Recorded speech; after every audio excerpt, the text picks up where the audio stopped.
আল্লাহ পাক রব্বুল আলামিন বলেন, কুলিল্লাহুম্মা মালিকাল মুলকি তু'তিল মুলকা মান তাশা ওয়া তু'ইজ্জু মান তাশা ওয়া তুযিল্লু মান তাশা বিয়াদিকাল খায়র ইন্নাকা আলা কুল্লি শাইইন কাদির। আল্লাহ পাক রব্বুল আলামিন যাকে চান তাকে সম্মান দান করেন। আল্লাহ পাক বলেন, হে নবী বলুন, সার্বভৌমত্ব এই পৃথিবীর মালিক একমাত্র আল্লাহ।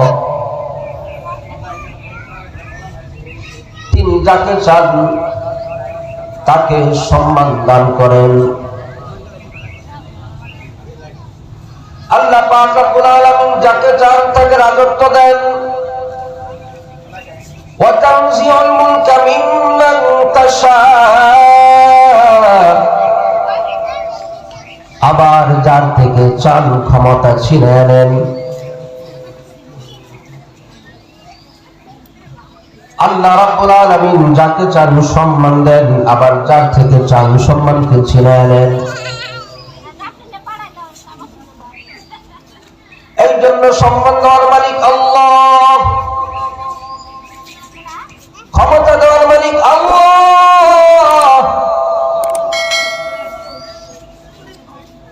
মানুষ আল্লাহ পাকের কাছে প্রিয় হতে পারে একমাত্র আল্লাহর গোলামি করার মাধ্যমে। আমার মা বোনেরা, কথাগুলো মনোযোগ সহকারে শুনি। আল্লাহ পাক রব্বুল আলামিন আমাদেরকে দুনিয়াতে পাঠিয়েছেন আল্লাহ পাকের সন্তুষ্টি অর্জন করার লক্ষ্যে। আল্লাহ পাক আমাদেরকে তৌফিক দান করুন, বলে আমিন।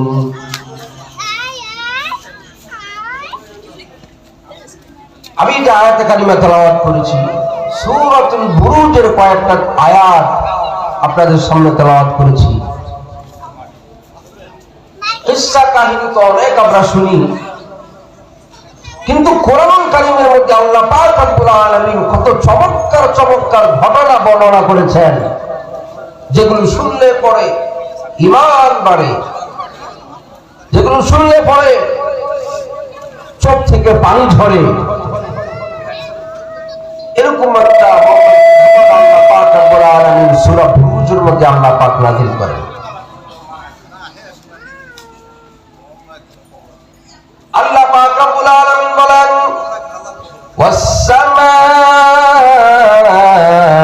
ওয়াস-সামাই যাতিল বুরুজ, গ্রহ নক্ষত্র বিশিষ্ট আসমানের কসম,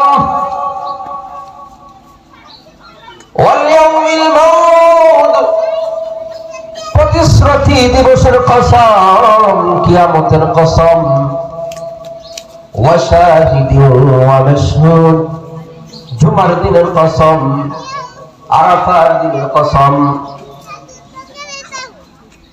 আল্লাহ পাক রব্বুল আলামিন এখানে চারটি কসম করে বলেন, কুতিলা আসহাবুল উখদুদ, গর্ত খননকারী যারা তাদের উপর লানত। গর্ত কারা খনন করেছে? আসহাবুল উখদুদ কাদেরকে বলা হয়? আমরা যদি মনোযোগ সহকারে না শুনি তাহলে বুঝবো না। যাদের জন্য আল্লাহ পাক রব্বুল আলামিন চারটি কসম করেন, যে গ্রহ নক্ষত্র বিশিষ্ট আসমানের কসম, কিয়ামত দিবসের কসম, জুমার দিনের কসম, আরাফাত ময়দানের কসম, আরাফাত দিনের কসম। এরপরে বলেছেন যে গর্ত খননকারী যারা, তাদের উপর আল্লাহ রাব্বুল আলামিনের লানত, নাউযুবিল্লাহ।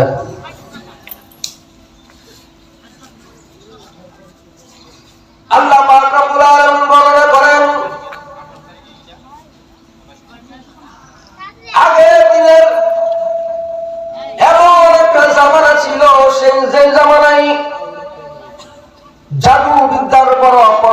ছিল, জাদুবিদ্যা খুব প্রসিদ্ধ ছিল।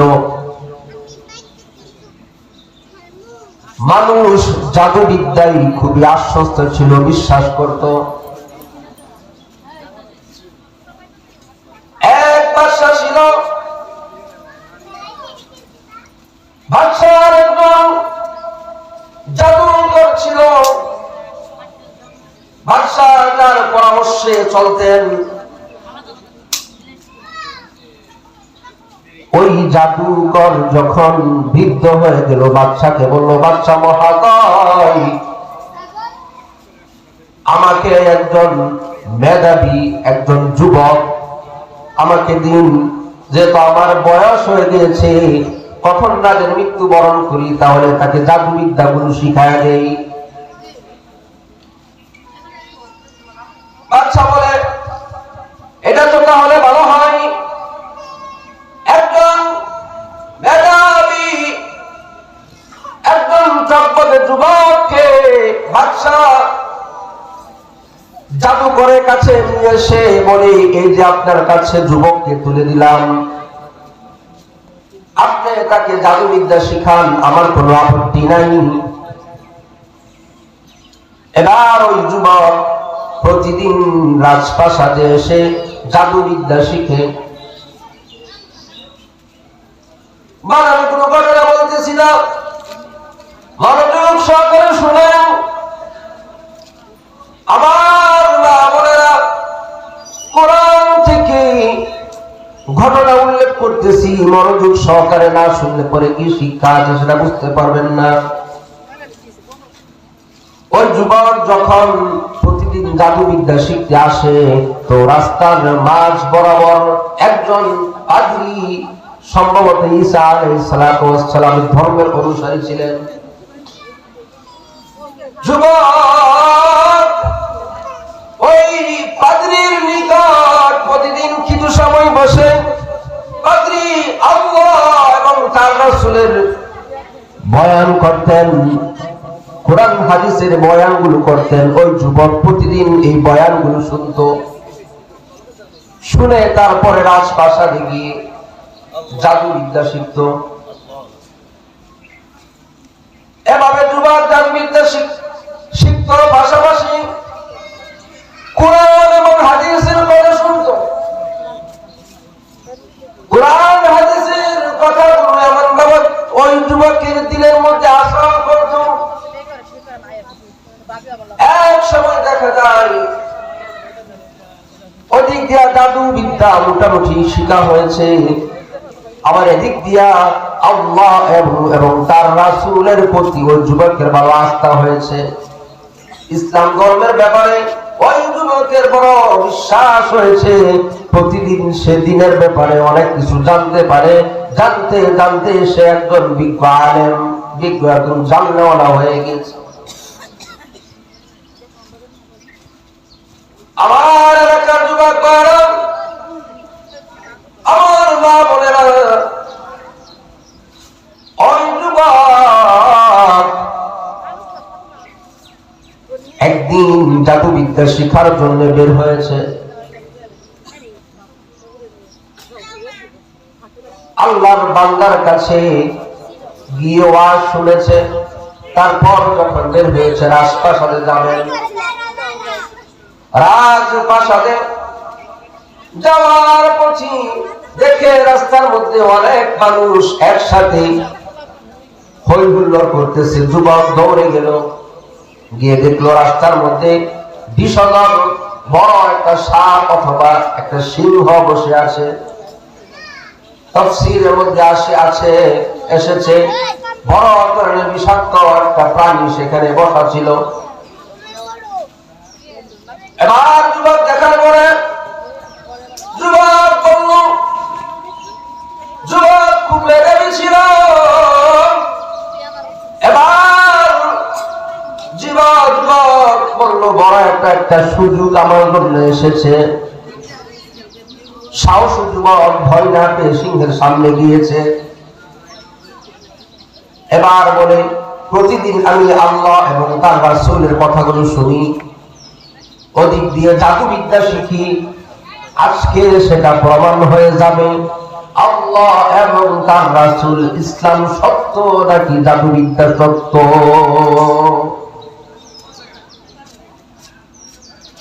আমার মা বোনেরা, এবার যুবক একটি পাথর হাতে নিয়ে বলল, আল্লাহ যদি তোমার প্রতি ঈমান এনেছি, আল্লাহ যদি সত্য হয়, তার ইসলাম যদি সত্য হয়,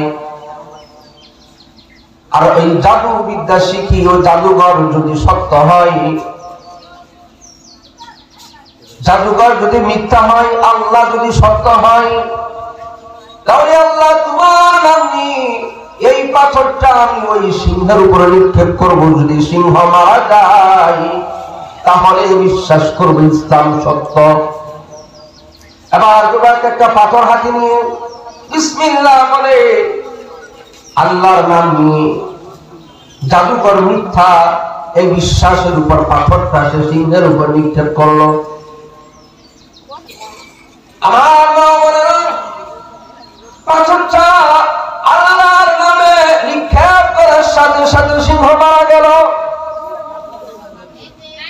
এলাকার সমস্ত মানুষ অবাক চিত্তে যুবকের দিকে তাকায় রইল। কি কঠিন কারামতি! ছোট্ট একটা পাথর দিয়ে সিংহের উপর নিক্ষেপ করার সাথে সাথে সিংহ মারা যায়। এলাকার মধ্যে বড় প্রশংসিত হয়ে গেছে সেই যুবক। সিংহকে সে সামান্য পাথরের আঘাতে সে মেরে ফেলেছে, এটা চতুর্দিকে ছড়িয়ে পড়েছে। আমার মা বন্ধুগণ, আমার মহব্বতের, আমার প্রিয়, আমার শ্রদ্ধেয় মা বোনেরা, দ্বীনের কথাগুলো মনোযোগ দিয়ে শুনলে, দিলের কান দিয়ে শুনলে কত বড় ফায়দা হয়। এখন দেখেন, ওই যুবক প্রতিদিন কোরআন এবং হাদিসের কথাগুলো শুনত। আল্লাহর প্রতি তার এতটাই বিশ্বাস জন্মেছে, হাজার হাজার টাকা খরচা করে বাদশাহ এই যুবকের পিছনে জাদুবিদ্যা শিখাচ্ছে, কিন্তু এই যুবক কোন বিনিময় ছাড়াই আল্লাহ এবং তার রাসূলের কথাগুলো শুনে ওই হাজার হাজার টাকা খরচা করার চাইতে বাদশাহ যে টাকা খরচা করে যুবকের পিছনে, ওইখানে টাকা খরচা হয় আর এখানে কোন রকমের টাকা খরচা নাই। কিন্তু কোরআন এবং হাদিসের কথাগুলো প্রতিদিন ওই যুবক শুনতে শুনতে এক সময় যুবক বড় আল্লাহর ওলি হয়ে যায়, অনেক বড় আল্লাহর একজন প্রিয় বান্দা হয়ে যায়। এবার ওই যুবক এতটাই যোগ্যতা সম্পন্ন একজন আল্লাহর ওলিতে পরিণত হয়। দেশের মধ্যে যখন এরকম ভাবে প্রচার হয়ে গেল, এমন একটা যুবক আছে যার মধ্যে অনেক কেরামতি আছে, অন্ধ মানুষ নিয়ে আসে, অন্ধ ব্যক্তি আসে, ওই যুবক এই সুযোগে অনেক চালাক্ত। এই সুযোগে বলি, আপনি যদি ইসলাম ধর্মকে গ্রহণ করেন তাহলে আমি আপনার অন্ধত্ব ভালো করে দিব। বলে সুবহানাল্লাহ। এভাবে অন্ধ ব্যক্তি আসে আর যুবক বলে, আপনি যদি ইসলাম ধর্ম গ্রহণ করেন তবে আপনার অন্ধত্বকে আমি ভালো করে দিব। এই শর্তের উপরে যুবক আল্লাহকে ডেকে বলে, আল্লাহ এই অন্ধ ব্যক্তিটাকে আপনি ভালো করে দিন। যুবক আল্লাহর কাছে এতটাই প্রিয় হয়ে গিয়েছে, তার মুখের কথার বড় দাম। সাথে সাথে আল্লাহ পাক অন্ধ ব্যক্তিকে সুস্থ করে দিত। শুধু তাই নয়, ওই যুবক এমন একটা চিকিৎসা করত, আজ পর্যন্ত যে চিকিৎসার চিকিৎসা আবিষ্কার হয় নাই কুষ্ঠরোগ। ওই যুবক কুষ্ঠরোগী আসলে আল্লাহর নাম নিয়ে ইসলামের শর্তে ঈমান গ্রহণ করবে, এই শর্তে আল্লাহর নাম নিয়ে ভালো করে দিত। আমার মা বোনেরা, এভাবে যখন মানুষকে ইসলাম ধর্ম গ্রহণ করার জন্য দাওয়াত দেয় আর মানুষের উপকার করে, মানুষ উপকার পেয়ে ইসলাম ধর্ম গ্রহণ করে নাই, এভাবে এলাকার মধ্যে ইমানদার বাড়তে শুরু করলো। কোরআন থেকে সরাসরি বলছি, মনোযোগ সহকারে দিলের কান লাগায় শুনেন। একবার রাজপ্রাসাদের মধ্যে রাজার খুব নিকটবর্তী একজন চোখের সমস্যা হয়েছে, অন্ধ হয়ে গিয়েছে। এবার টের পেল এমন একটা যুবক যে প্রতিদিন আমাদের রাজপ্রাসাদে আসা যাওয়া করে, তার এমন কেরামতি শক্তি আছে। এবার যুবকের কাছে আসলো, এসে যুবককে বলল, আমার অন্ধত্ব ভালো করে দিন। এবার যুবক বলল, আপনি যদি ইসলাম ধর্ম গ্রহণ করেন তাহলে আমি আল্লাহর নামে আপনার চোখকে ভালো করে দিতে পারি। আল্লাহর নাম নিয়ে তার চোখ যখন ভালো করে দেওয়া হলো, শর্ত মোতাবেক সে যখন ইসলাম ধর্ম গ্রহণ করলো, বাদশাহ অতি নিকটবর্তী লোক হওয়ার কারণে রাজপ্রাসাদে খবর চলে গিয়েছে। আর বাদশাহ ছিল মুশরিক, কাফের ছিল বাদশাহ। এই খবর শোনার পরে বাদশাহ অনেক রাগান্বিত হলো, অনেক ক্রুদ্ধ হলো যুবকের উপরে। আবার খেয়ে পড়ে আমার রাজপ্রাসাদে থেকে সে মানুষকে অন্য ধর্মের প্রতি দাওয়াত দেয়। বাদশাহ অনেক রাগান্বিত হয়ে, এবার বাদশাহ অনেক রাগান্বিত হয়ে খোঁজ নিল এই যুবক কার কাছে ইসলাম শিখে, কার কাছে সে ঈমান এনেছে। ওই আল্লাহর যুবককে, ওই আল্লাহর বান্দাকে এনে বাদশাহ সরাসরি তাকে হত্যা করলো। বলেন নাউজুবিল্লাহ। শুধু তাই নয়, বাদশাহ সেনাবাহিনী লাগাই দিল। বাদশাহ বলল, এলাকার মধ্যে যারা নাকি ইসলাম ধর্ম গ্রহণ করেছে তাদেরকে ধরে বাছাই করে করে নিয়ে আসো। আরে শত শত লোক বাদশাহ একসাথে প্রত্যেককে জবাই করে মেরে ফেলল। ইসলাম ধর্ম গ্রহণ করার কারণে বড় হৃদয় বিদারক ঘটনা আমি আপনাদেরকে বলছি, মনোযোগ সহকারে শুনেন।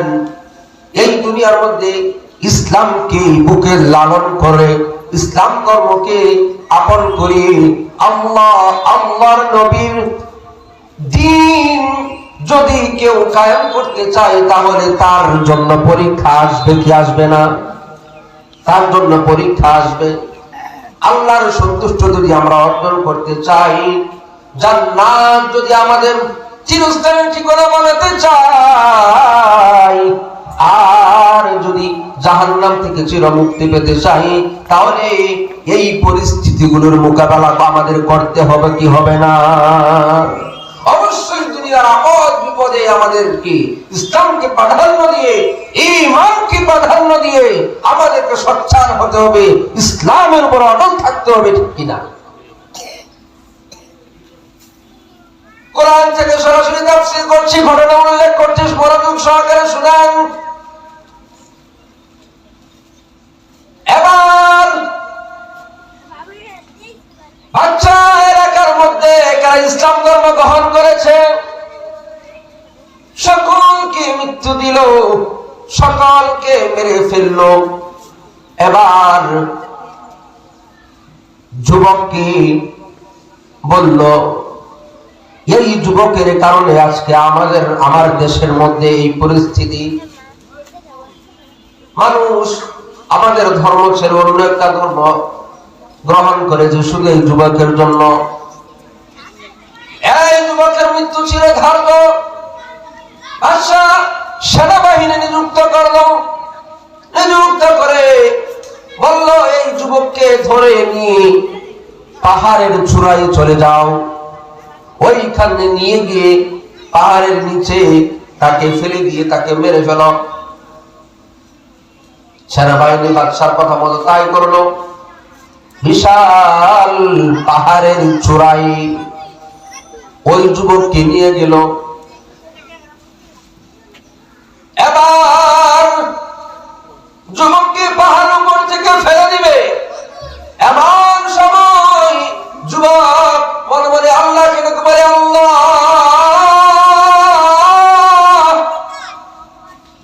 আল্লাহ,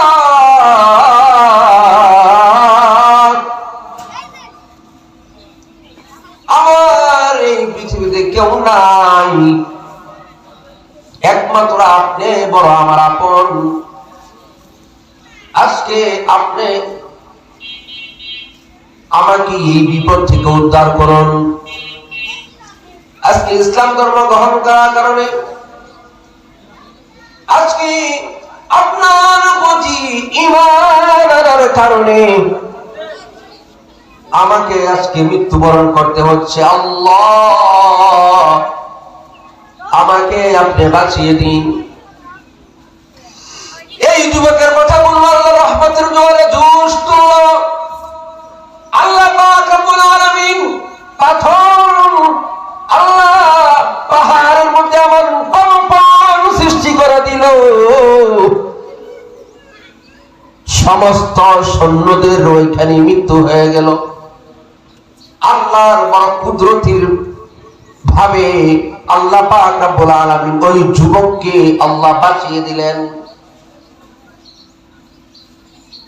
আল্লাহ ওই যুবককে বাঁচিয়ে দিলেন। সকলে বলি আল্লাহু আকবার। আল্লাহ সমস্ত সেনাবাহিনীকে পাহাড়ের চূড়ায় পিষ্ট করে মেরে আল্লাহর বড় কুদরতি ভাবে ওই যুবককে বাঁচিয়ে দিলেন। এবার যুবক রাজপাশে দিকে বলে, রাজা মশাই আসসালামু আলাইকুম। রাজা যুবককে দেখে বড় অবাক, কিরে, তোকে না আমি সেনাবাহিনী নিযুক্ত করেছি, পাহাড়ের উপর থেকে তোকে ফেলে মেরে ফেলবে, তুই আবার চলে আসলি, সেনাবাহিনী কোথায়? এবার যুবক বলে, বাদশাহ আমাকে বলা অত সহজ নয়, আমি এমন মালিকের উপর ঈমান এনেছি, এমন আল্লাহর প্রতি ঈমান এনেছি যে আল্লাহ বাঁচিয়ে দিলে পৃথিবীর এমন কেউ নাই যে আমাকে মৃত্যু দিতে পারে। বাদশাহ এবার আরো অনুমতি হলো,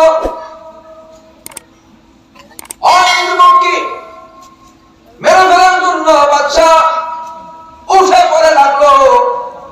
এবার আরো বেশি থেকে বেশি সৈন্য নিযুক্ত করলো, যুবককে নিয়ে যাও, সমুদ্রের মধ্যে নিয়ে যাও, সমুদ্র মাঝখানে গিয়ে পানিতে ফেলে যুবককে চুবায়া মেরে ফেলো। রাজপ্রাসাদ থেকে যুবককে ধরে নিয়ে আমার মা বলেন, কথাগুলো মনোযোগ সহকারে শুনেন। রাজপ্রাসাদ থেকে যুবককে সেনাবাহিনী ধরে নিয়ে গভীর সমুদ্রের মাঝখানে গেল। মাঝখানে গিয়ে এবার ওই যুবককে ফেলে দিবে। এমন অবস্থায় যুবক মনে মনে আল্লাহকে ডেকে বলে, আল্লাহ তুমি ছাড়া আমার কেউ নাই, তুমি আমাকে এই বিপদ থেকে উদ্ধার করো। বলে সুবহানাল্লাহ। যুবক ডেকে বলে, আল্লাহ ও মালিক, তুমি ছাড়া তো আমার কেউ নাই, এই বিপদ থেকে উদ্ধার একমাত্র তুমি ছাড়া আমাকে আর কেউ করতে পারবে না। যুবক এমন ভাবে অনুনয় বিনয় করে আল্লাহর কাছে বলল, আল্লাহ পাক রব্বুল আলামিনের বড় মায়া হলো। আল্লাহ পাক রব্বুল আলামিন কুদরতি ভাবে ওই সমুদ্রের মাঝখানে জাহাজ কি উল্টো করে ডুবায়া আল্লাহর প্রিয় বান্দা ওই যুবককে আল্লাহ রাব্বুল আলামিন বাঁচিয়ে সমস্ত সেনাবাহিনীকে আল্লাহ পাক মেরে ফেললেন। বলেন সুবহানাল্লাহ। সবাইকে গভীর সমুদ্রের মাঝখানে চুবিয়ে মেরে ফেললেন আল্লাহ। আল্লাহ পাক রব্বুল আলামিন ওই যুবককে বাঁচায় দিলেন। এবার যুবক আবার ফিরে এসে রাজপ্রাসাদে রাজা মহারাজকে বলে, ও রাজা মশাই, আসসালামু আলাইকুম, কেমন আছেন আপনি? রাজা তো বড় অবাক, কিরে দুইবার সেনাবাহিনী নিযুক্ত করে আমি তোকে মারতে পারছি না, কি সমস্যা? এবার রাজা বড় হতবাক হয়ে গেল, কি ব্যাপার, কিসের শক্তি তোর? এতগুলো সেনাবাহিনী আমি নিযুক্ত করে একবার পাঠালাম পাহাড়ে, ওইখান থেকে আবার সেনাবাহিনী কেউ ফিরে আসলো না, তুই যুবক ফিরে আসলি। আবার এতগুলো সেনাবাহিনী আগের থেকে বেশি করে নিযুক্ত করে পাঠালাম সমুদ্রে, ওইখান থেকে আমার একটা সেনাবাহিনী কেউ ফিরে আসলো না, তুই যুবক আবার ফিরে আসলি। এবার রাজা ওই যুবকের পায়ে পড়ল, যুবকের পায়ে পড়লো, পায়ে পড়ছে তার কাছে মাথা নত করার জন্য নয়, ইসলামকে গ্রহণ করার জন্য নয়। রাজা ওই যুবকের পায়ে পড়ে এবার বলে, বাবা তুই বল আমি তোকে কিভাবে মারতে পারি, তুই বল আমি কিভাবে তোকে মারতে পারি। যুবক এবার চিন্তা করলেন, আমাকে যেহেতু রাজা মেরেই ফেলবে, উঠে পড়ে লেগেছে মারার জন্যে, আমি এমন ভাবে মরবো আমার মরার কারণে এক ইমানদার মৃত্যুবরণ করবে তো হাজার ইমানদার দ্বারা যাবে। বলেন সুবহানাল্লাহ। এবার যুবক বাদশার কথাটা কানে নিল। যুবক এবার বাদশাকে বলল, ও বাদশা মহোদয়, আপনি আমাকে মারতে চান? বলে, হ্যাঁ আমি তোকে মারতে চাই। আমাকে যদি আপনি মারতে চান তাহলে আমি যেভাবে বলি সেভাবে আপনি কাজ করলে আমাকে মারতে পারবেন। আপনার দেশের জনগণকে বিশাল এক ময়দানে একত্রিত করবেন, এরপরই আমাকে বেঁধে বিসমি রব্বি হাদাল গুলাম রব্বি হাদাল গুলাম এই বলে আপনি আমাদের তীর নিক্ষেপ করবেন, তাহলে পরে আমার মৃত্যু হবে। এবার বাদশা তাই করলো, দেশের সমস্ত নারী পুরুষ একত্রে বিশাল এক ময়দানের মধ্যে একত্রিত করলো। একত্রিত করার পরে এবার বিসমি রব্বি হাদাল গুলাম, এই যুবকের আল্লাহর নামে আমি তীর নিক্ষেপ করলাম।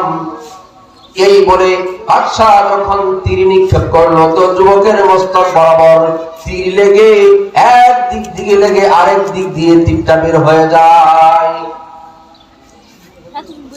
আবার বাদশা কয়েকটা তীর মারার পরে ওই যুবকের মৃত্যু হয়ে যায়।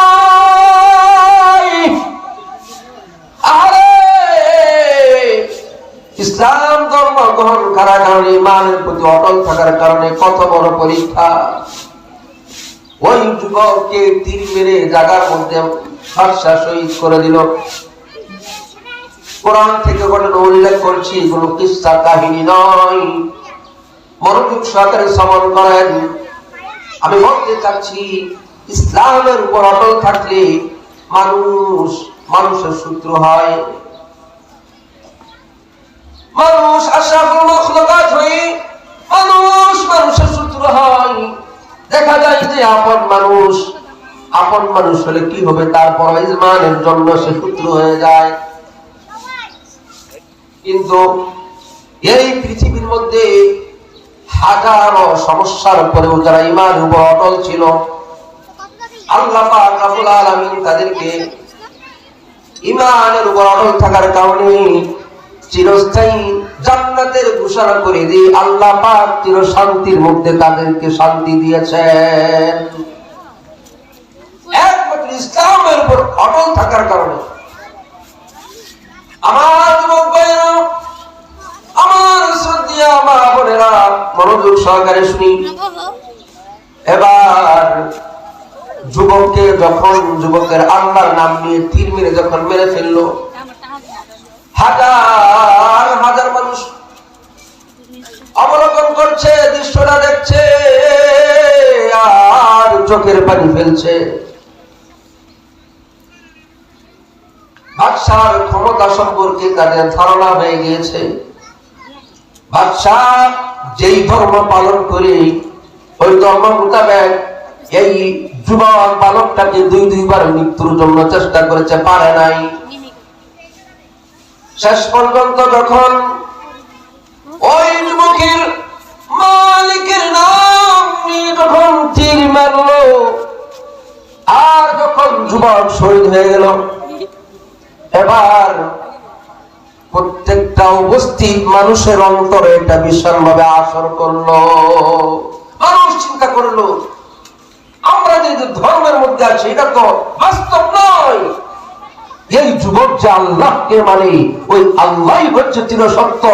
এই বলে প্রত্যেকটা মানুষ উপস্থিত যারা ছিল, হাজার হাজার মানুষ কালিমা পড়ে মুসলমান হয়ে গেল। বলি সুবহানাল্লাহ। সমস্ত মানুষ কালিমা পড়ে নিল।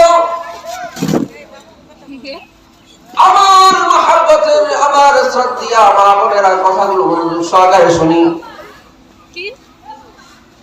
এবার বাদশাহ বলল, এক যুবককে জমাইতে পারি না, এখন দেখি হাজার যুবক তৈরি হয়ে গেছে, এখন আমি কিভাবে তাদেরকে দমন করব? বড় পেরেশানির মধ্যে পড়ে গেল। বাদশার মাথা ঠিক নাই। বাদশাহ এবার কি করল? এবার বিশাল বড় গর্ত খনন করল বাদশাহ। বড় ধরনের আগুন জ্বালিয়ে দিল, দাও দাও দাও দাও করে আগুন জ্বলতে লাগলো। আহারে, ঈমান আনার কারণে, একমাত্র কেবলমাত্র ঈমান আনার কারণে যারা যারা ঈমান এনেছে, হাজার হাজার মানুষ প্রত্যেককেই বাদশাহ ওই দাউ দাউ করা আগুনের মধ্যে, লেলিহান আগুনের মধ্যে প্রত্যেককে নিক্ষেপ করলো। আরে কেমন করুণ দৃশ্য! লক্ষ লক্ষ মানুষ, হাজার হাজার যুবক, হাজার হাজার মা বোনেরা একমাত্র ঈমান আনার কারণে তাদেরকে বড় অগ্নিকুণ্ডের মধ্যে নিক্ষেপ করে মেরে ফেলল। কেমন জালেম বাদশাহ আর কেমন হৃদয়ের জালেম হলে পরে এত বড় অপরাধ করতে পারে? আমার মা বোনেরা, আগুনে এক এক করে নিক্ষেপ করছে।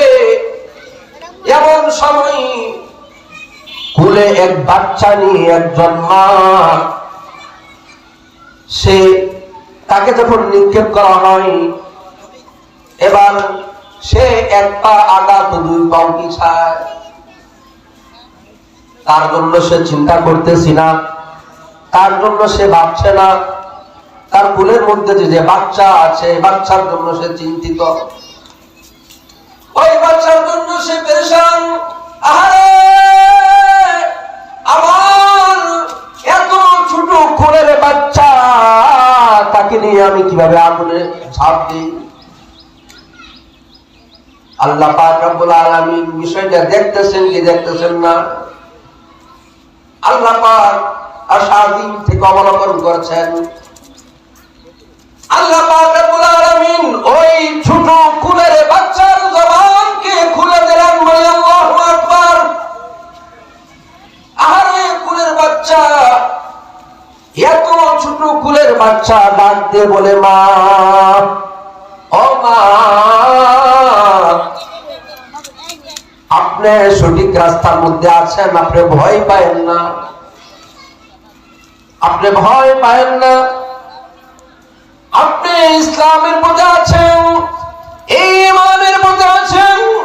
ও মা,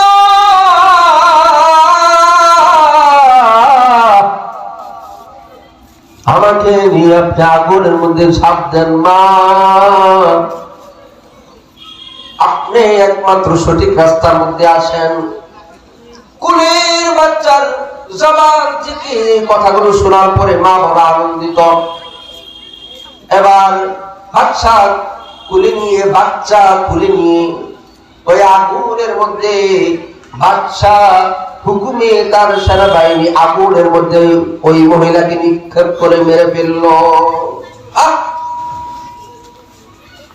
আল্লাহ পাক রব্বুল আলামিন বলেন সূরাতুল বুরুজ 30তম পারায় আল্লাহ পাক বলেন, ইন্নাল্লাযীনা ফাতানুল মুমিনিনা ওয়াল মুমিনাতি সুম্মা লাম ইয়াতুবু ফালাহুম আযাবু জাহান্নাম ওয়া লাহুম আযাবুল হারিক।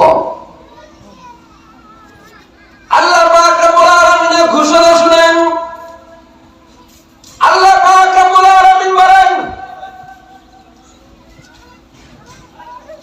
ও আমার মহব্বতের ঈমানদার যুবক এবং পুরুষ, আমার ঘোষণা মনোযোগ দিয়ে শোনো। আল্লাহ পাক বলেন, যারা ঈমানদার মহিলা এবং পুরুষ নরনারীদেরকে যারা আগুনের মধ্যে নিক্ষেপ করেছে, কষ্ট দিয়েছে, লেলিহান আগুনের মধ্যে দাও দাও করে আগুনের মধ্যে এতগুলো ঈমানদার পুরুষ এবং যুবক মহিলা সবাইকে মৃত্যু দিয়েছে, আল্লাহ পাক রব্বুল আলামিন বলেন, ফালাহুম আযাবু জাহান্নাম, তাদের জন্য রয়েছে জাহান্নামের শাস্তি। আল্লাহ পাক রব্বুল আলামিন বলেন, ওয়ালাহুম আযাবুল হারিক, অন্ধকার লেলিহান আগুনযুক্ত সেই জাহান্নামের মধ্যে তারা নিক্ষেপ হবে। আরেকটা তাফসীরের মধ্যে বলা হয়েছে, জাহান্নামের আযাব আল্লাহ পাক রব্বুল আলামিন দুনিয়ার মধ্যে তাদেরকে দিয়েছেন। দেখেন না, একজন মুমিনের আল্লাহ তার কত প্রিয়।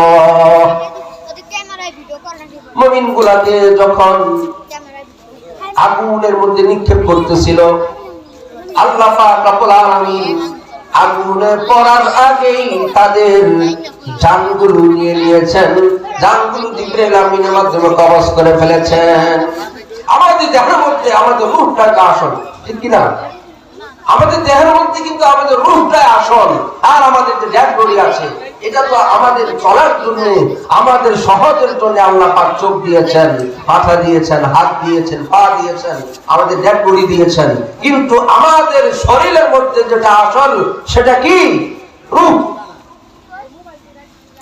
আল্লাহ পাক বলেন, আমি আমার পছন্দের সমস্ত নারী পুরুষ সকলকে মৃত্যুর আগে আগুনের মধ্যে পড়ার আগে আমি তাদের জানগুলো নিয়ে নিয়েছি, শুধু তাদের ডেড বডিটা পড়েছে। কিন্তু আমি আগুনকে বলেছি, আগুন যারা চারপাশে বসে বসে তামাশা দেখছে, যারা আগুনের মধ্যে নিক্ষেপ করছে, আমি আল্লাহ পাক তাদেরকে ছেড়ে দেই নাই।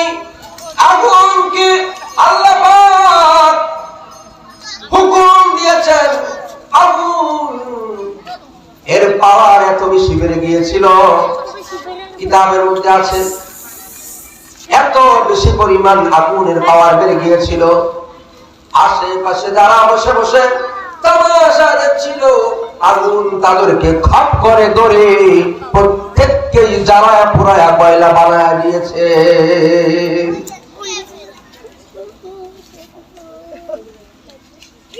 আমার বোনেরা, দুনিয়ার মধ্যে আছি তো এক সময় এমন একটা সময় আসবে আমরা আর থাকবো না। আল্লাহ পাক রব্বুল আলামিন সূরা দাহারের মধ্যে বলেন, হাল আতা আলাল ইনসানি হিনুম মিনাদ দাহরি লাম ইয়াকুন শাইআম মাযকুরা।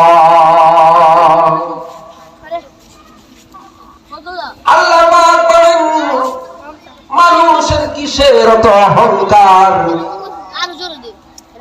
هل أتى على الإنسان حين من الدهر لم يكن شيئا مذكورا।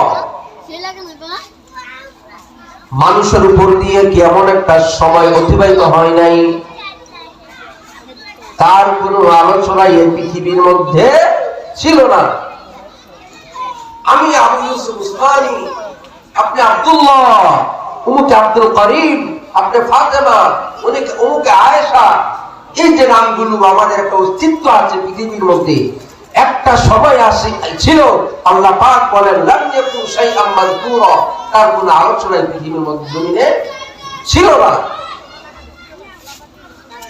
আল্লাহ পাক রব্বুল আলামিন বলেন, ইন্না খালাকনাল ইনসানা মিন নুতফাতিন আমশাজ। আল্লাহ পাক রব্বুল আলামিন আমশাজ থেকে মানুষকে সৃষ্টি করেছেন। আল্লাহ পাক দুনিয়ার মধ্যে পরিচয় লাভ করেছেন, করাইছেন আমাদেরকে। আজকে আমাদের নাম আছে, খ্যাতি আছে, মানুষ আমাদেরকে চিনে, আজকে আমার চেহারা সুন্দর, আজকে মানুষ আমাকে পছন্দ করে, এই সব কিছু কে দিয়েছেন? আল্লাহ পাক রব্বুল আলামিন আমাদেরকে দিয়েছেন। এই জন্য আমার বোনেরা, পৃথিবীর মধ্যে জন্ম হওয়ার পর থেকে অনেক মূল্যবান সময় আমরা হারিয়ে ফেলেছি। আসুন আমাদের জীবদ্দশায়, আমাদের হায়াতের জিন্দেগিতে যে কয়টা দিন আমরা বাঁচবো, যে কয়টা দিন আমরা বাঁচবো, আল্লাহর উম্মত রাসূলের সুন্নাহ মোতাবেক আমরা যেন আমাদের দিনগুলো কাটাতে পারি, অতিবাহিত করতে পারি। শুধু কি তাই নাকি? আসেন, আমাদের দ্বারা অনেক গুনাহ হয়ে যায়, আমাদের চিন্তা ভাবনার গুনাহ ছাড়া নাই, চোখের গুনাহ, মোবাইলে, টেলিভিশনে বিভিন্ন রকমের বিভিন্ন সিনেমা, ছবি, নাটক দেখে আমরা গুনাহ করি। আরো অনেক রকমের গুনাহ, স্বামীর অবাধ্য হওয়া, তারপরে আরো আছে বাচ্চাদেরকে আমরা লালন পালন করি। বাচ্চাকে আমরা ছোটবেলা থেকে, বাচ্চা হচ্ছে মাটি কাদার নাই, দেখবেন যারা মাটির হাড়ি বানায়, বানানোর আগে মাটিগুলো কত নরম থাকে, যেদিকে নেয় সেদিকে যায়, এক সময় শক্ত মাটির হাড়ি হয়ে যায়, কাতিল হয়ে যায়। আমাদের বাচ্চাগুলো, আমাদের শিশুগুলো হচ্ছে ওরকম মাটির নাই। তাদেরকে ছোটবেলা থেকে আমরা যেভাবে যা শিখাবো, তারা নরম থাকতেই আমরা তাদেরকে যদি শরীরটা শিখাই, ইসলাম শিখাই, আল্লাহ শিখাই, আল্লাহর পরিচয় দিয়ে রাসূলের পরিচয় শিখাই, শক্ত হয়ে গেলে পরে তারা তার উপরে বড় হবে। আর যদি তা না করি, আর যদি আমরা বাচ্চাকে নরম থাকতে তার হাতে মোবাইল তুলে দেই, তাকে সান্ত্বনা দেওয়ার জন্য বিভিন্ন রকমের কার্টুন, বিভিন্ন রকমের নাচ গান নাটক সিনেমা যদি বের করে তাকে সান্ত্বনা দেই, বাচ্চা এমন একটা ফেরেশতার হাতে যদি আমরা বিভিন্ন গুনাহের আসবাব তুলে দেই, ইসলাম না শিখাই, নবীজিকে না পরিচয় দেই, নবীজিকে যদি না চিনাই, ও মা আমার আপনার বাচ্চা যখন শক্ত হয়ে যাবে, সে যখন বুঝবে, সে যখন ভালো মন্দ বিবেচনা করতে পারবে, তফাৎ করতে পারবে, তখন আপনি আর তাকে কন্ট্রোল করতে পারবেন না। তখন আপনি তাকে কোনোভাবেই তখন তাকে ঠিক করতে পারবেন না। এই জন্য বাচ্চাকে ছোটবেলা থেকে সঠিক জিনিস শিখানো। আল্লাহ পাক রব্বুল আলামিন আমাদেরকে তৌফিক দান করুন। স্বামী বেঁচে থাকতে স্বামীর সেবা করা, শ্বশুর শাশুড়ি তাদের সেবা করা। কিন্তু আমাদের কিছু শ্বশুর শাশুড়ি তো এমন বউদেরকে সহজে দেখতে পারে না, আছে না? আমার মা বোনেরা, সকলের উদ্দেশ্যে আমি বলতে চাই, শ্বশুর শাশুড়ি তারা যেমন হোক না কেন, তারা মুরব্বী। আপনি যদি আপনার শ্বশুর এবং শাশুড়ি আপনাকে জ্বালাতন করে, তা যদি আপনি সহ্য করে নিতে পারেন, ভুলে যাবেন না আপনিও তো একদিন শাশুড়ি হবেন। আপনার বউ আপনাকে সহ্য করে নিবে। আবার আমাকে আপনাকে দুনিয়ার কর্মব্যস্ততার শত ব্যস্ততার পরে আমাদেরকে নামাজ পড়তে হবে। 5 ওয়াক্ত নামাজের 1 ওয়াক্ত নামাজ যেন আমাদের অবহেলায় ছুটে না যায়, খেয়াল রাখতে হবে। 1 ওয়াক্ত নামাজ যদি ছুটে যায়, 1 ওয়াক্ত নামাজ যদি ছুটে যায়, পরবর্তীতে সেটা পড়ে নেওয়ার চেষ্টা করতে হবে, পড়তে হবে। ইসলামের উপর আল্লাহকে সন্তুষ্ট করার চিত্তে যতটুকু চেষ্টা করে অটল থাকা যায় চেষ্টা করতে হবে। মৃত্যু একদিন চলে আসবে, এটা নিশ্চিত। কিন্তু আমি আপনি যদি ঈমানের উপর অটল থাকি, আমলের উপর অটল থাকি, আল্লাহর সন্তুষ্টির চিত্তে যদি সময় কাটাই, আমাদের মধ্যে এরকম ঈমান নাই যে ঈমান ছিল সাহাবায়ে কেরামের মধ্যে। আমাদের মধ্যে এমন ঈমান নাই যে ঈমান ছিল তাবিঈনদের মধ্যে। আমাদের মধ্যে যেমন ঈমান নাই যে ঈমান ছিল আল্লাহর প্রিয় বড় বড় আল্লাহর ওলীদের মধ্যে, আমাদের মধ্যে কিন্তু সেই ঈমান নাই। আজ থেকে নিয়ে 1400 বছর আগে যে ঈমান ছিল, আজ থেকে 1400 বছর পরে সেই ঈমান কিন্তু আমাদের মধ্যে নাই। অল্প ঈমান নিয়ে হাজারো ফিতনা ফাসাদের মধ্যে। আমি বলি এই জামানায় মানুষের পক্ষে, নরনারীর পক্ষে আল্লাহর ওলি হওয়া বড় সহজ। এক সময় হাজারো ফিতনা ছিল না, মানুষ সহজেই আল্লাহর ওলি হতে পেরেছে। এখন যদি কোন নারী এবং পুরুষ যদি হাজারো ফিতনার মধ্যে যদি আল্লাহ এবং আল্লাহর রাসূলের হুকুম মতে চলে, তাহলে পৃথিবীর মধ্যে সেই সবচাইতে বড় আল্লাহর ওলি। আল্লাহ পাক রব্বুল আলামিন যে কথাগুলো বললাম ইখলাসের সাথে বলার জন্য চেষ্টা করেছি, কুরআন হাদিস থেকে বলার জন্য চেষ্টা করেছি, যে কথাগুলো বললাম আল্লাহ পাক যেন আগে আমাকে এর উপর আমল করার তৌফিক দান করেন। এবং দূর দূরান্ত থেকে এসেছে আমাদের মা বোনেরা, আল্লাহ পাক সকলকে আমল করার তৌফিক দান করুন। ওয়া আখিরু দাওয়ানা আনিল হামদুলিল্লাহি রাব্বিল আলামিন। আসসালামু আলাইকুম।